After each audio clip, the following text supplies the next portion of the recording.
قال اللہ تبارک و تعالی فی القرآن المجید والفرقان الحمید۔ سورۃ یوسف کی آیت نمبر 36 کے اندر اللہ پاک نے حضرت سیدنا یوسف علیہ السلام کے جیل میں جانے کا ذکر فرمایا ہے۔ اللہ تعالیٰ ارشاد فرماتا ہے وَدَخَلَ مَعَهُ السِّجْنُ فتیان۔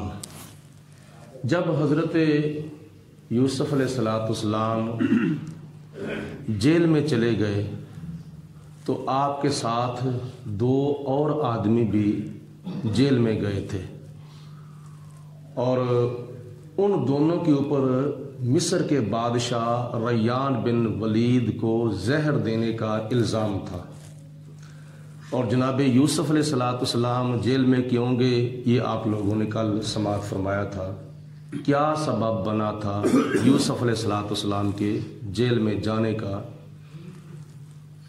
مصر کی جو عورتیں تھیں وہ یوسف علیہ السلام کو برائی کی طرف مائل کرتی تھیں، تو جناب یوسف علیہ السلام نے اللہ کی بارگاہ میں عرض کی یا پروردگار عالم، مجھے اس سے بہتر ہے کہ جیل میں بھیج دیا جائے۔